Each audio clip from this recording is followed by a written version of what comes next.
because there hasn't been another one like him. With his capabilities, with his knowing, with his perception, it's been the highest that humanity has hit. Maybe we can't take pride in it, because maybe he was not human. Not maybe, he was not.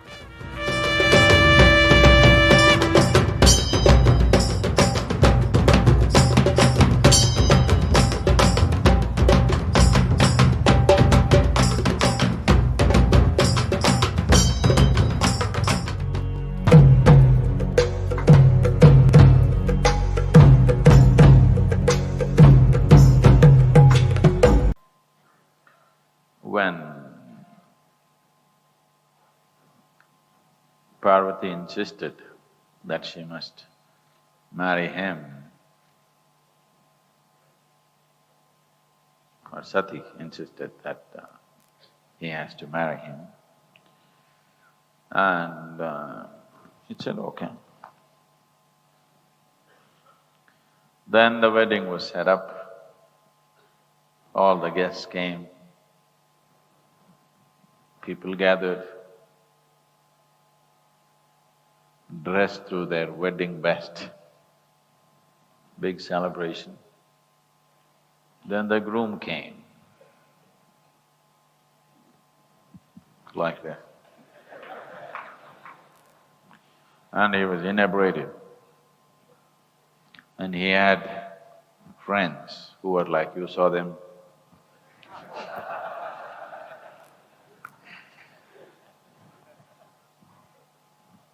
He had really freaky friends who didn't even look human, and they were not. They were not human and they were not interested in pretending to be human. So they just came, all of them inebriated, making cacophonic noises of their own, speaking in a language that nobody could understand, making loud noises. They came. They were almost about to pass the wedding and go on because they don't even know where they're going. The mother of the bride, Meena, saw him and she said, am I giving my daughter to this man? She just looked at him and she fainted. If you can make your mother-in-law faint, you gotta be something.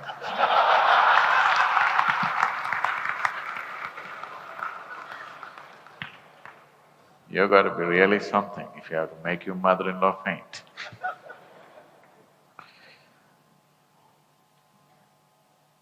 So he's like that. For the wedding, because when people pleaded and the bride pleaded, please, for my sake, get civilized, look better, then he transformed himself into an absolutely handsome man, so well dressed. That form of him is known as the Sundar Murti. He became a fabulous man, absolutely handsome and civilized, just for the wedding.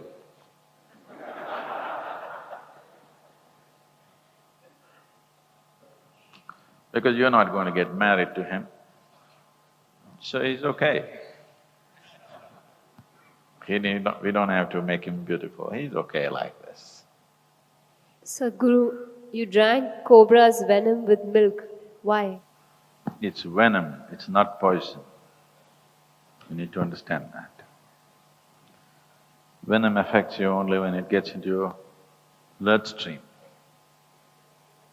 not necessarily in your stomach. But invariably, there will be some opening somewhere, some small cut, some small ulcer, something, it will enter, it has. If my eyelid's a little droopy, otherwise I'm okay. So whatever I offer to him, how do I offer to him without me taking it on? Venom worked out very well for me a long time ago.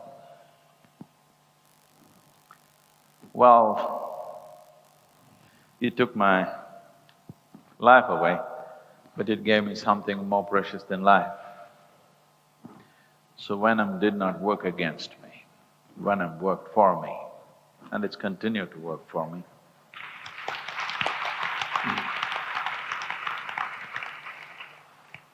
So, there are various aspects to it.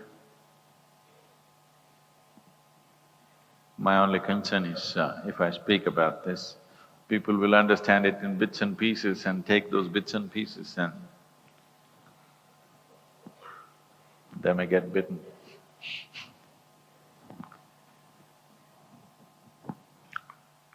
Venom in small doses is very intoxicating.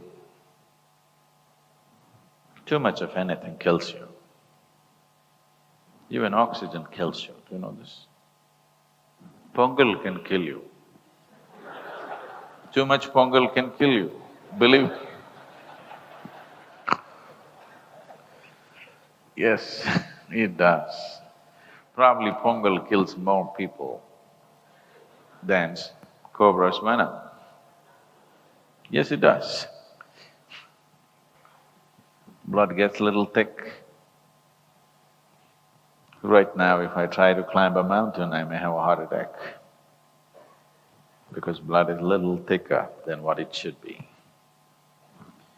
But it makes the system so vibrant. Above all, I didn't want to offer it to him unless I'm willing to take it too. So, this… he likes it. He drinks it up.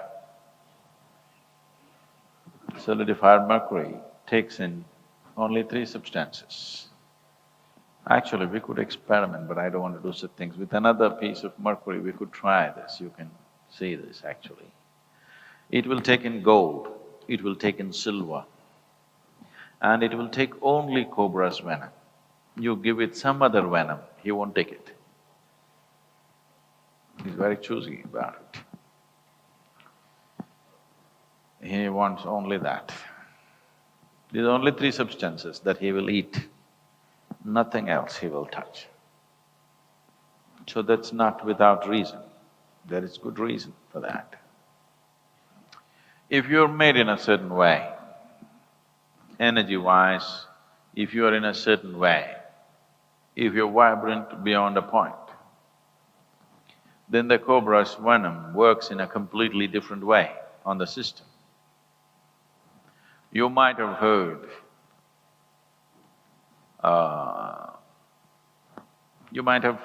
traditionally, particularly in Tamil Nadu, some of the siddhas use this. If somebody is poisoned, then they will take many bites from the cobra and they will recover. Have you heard of this? Huh? Particularly in South.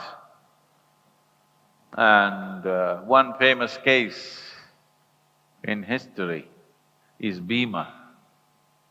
Bhima was poisoned and then he was put in a river where snakes bit him repeatedly and he recovered from the poison that he had eaten. It can do many things to you. The reason why the symbolism of the snake, the raised hood upon Shiva's head, worn as an ornament. Shiva is generally described as Trinetra, that means one whose third eye has opened, which essentially means that he has reached the peak of perception. Everything that can be perceived is perceived by him. He's using snake as a symbolism to… in a way, the statement is that he's as perceptive as a snake. What is so perceptive about a snake? A snake in, let's say, Velangiri Mountains,